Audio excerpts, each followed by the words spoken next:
दोस्तों, कुछ यात्राएं केवल एक जगह से दूसरी जगह तक पहुंचने के लिए नहीं होती।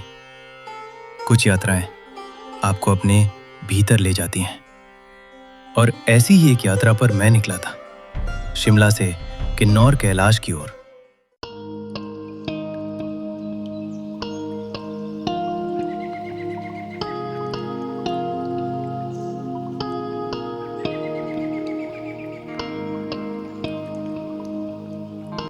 कहते हैं हिमालय केवल पहाड़ नहीं है, ये स्वयं भगवान शिव का निवास है। और हिमालय की इन्हीं गोद में छुपा हुआ है एक रहस्यमयी संसार, किन्नौर।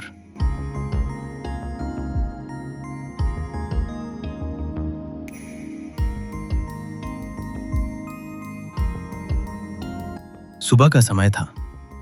शिमला की ठंडी हवाओं को पीछे छोड़ते हुए हमारी गाड़ी धीरे धीरे किन्नौर की ओर बढ़ रही थी।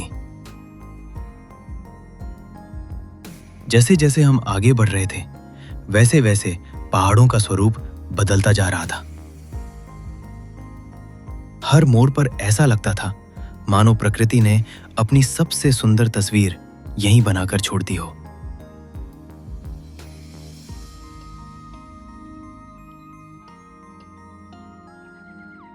और फिर शुरू हुआ वो रास्ता जिसे दुनिया इंडो तिब्बतन हाईवे के नाम से जानती है। दुनिया की सबसे खतरनाक सड़कों में गिना जाने वाला ये मार्ग, एक तरफ हजारों फीट गहरी खाई और दूसरी तरफ आसमान को छूते हुए विशाल पहाड़।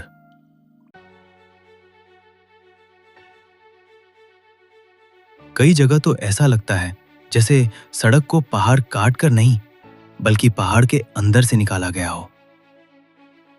लेकिन डर से कहीं ज्यादा यहां रोमांच था, और उससे भी ज्यादा था हिमालय का आकर्षण।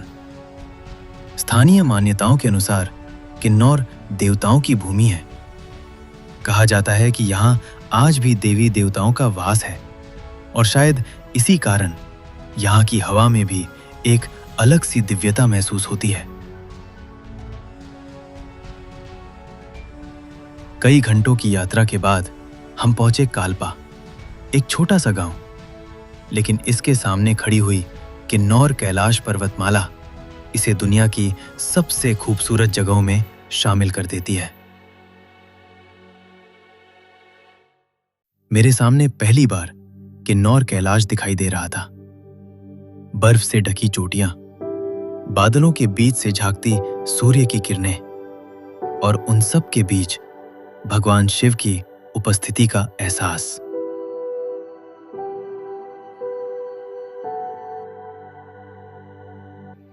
मान्यता है कि किन्नौर कैलाश भगवान शिव और माता पार्वती का दिव्य निवास स्थान है।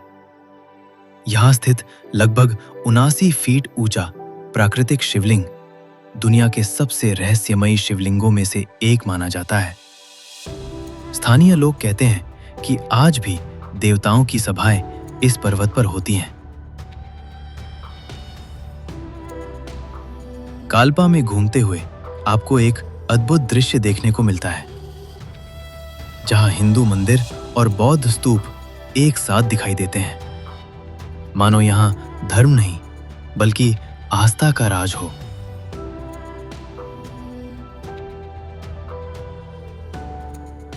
लेकिन हमारी यात्रा अभी समाप्त नहीं हुई थी।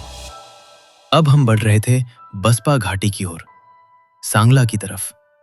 और सच कहूं, सांगला पहुंचकर ऐसा लगा जैसे धरती पर स्वर्ग उतर आया हो। चारों ओर बर्फीली चोटियां, हरे भरे मैदान, और उनके बीच बहती हुई बसपा नदी। बसपा नदी का संगीत इस घाटी की आत्मा है। ये केवल पानी की आवाज नहीं, बल्कि हिमालय का संगीत है।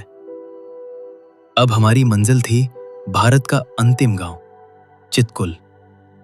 लेकिन वहां तक पहुंचने का रास्ता स्वयं एक रोमांचक कहानी है।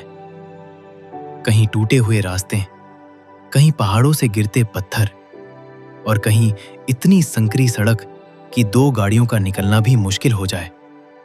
और फिर अचानक सामने आया चितकुल, भारत का अंतिम आबाद गांव, जहां से कुछ ही दूरी पर तिब्बत की सीमा शुरू हो जाती है। अगर स्वर्ग देखने की इच्छा हो तो शायद चितकुल उसका सबसे सुंदर चित्र है। बर्फ से ढकी चोटियां, लकड़ी के पारंपरिक घर और इतनी शांति कि आप अपनी धड़कनों की आवाज भी सुन सकते हैं। अगर स्वर्ग देखने की इच्छा हो तो शायद चितकुल उसका सबसे सुंदर चित्र है। इस पूरी यात्रा में मैंने एक बात महसूस की, हिमालय केवल देखने की चीज नहीं है, हिमालय को महसूस किया जाता है। यहां आकर इंसान समझता है कि प्रकृति के सामने हमारा अहंकार कितना छोटा है और ईश्वर कितना विशाल। ये केवल एक रोड ट्रिप नहीं थी, ये हिमालय की गोद में बिताया गया एक आध्यात्मिक अनुभव था। एक ऐसी यात्रा जो शायद समाप्त हो गई, लेकिन जिसकी यादें हमेशा मेरे साथ रहेंगी। हर हर महादेव।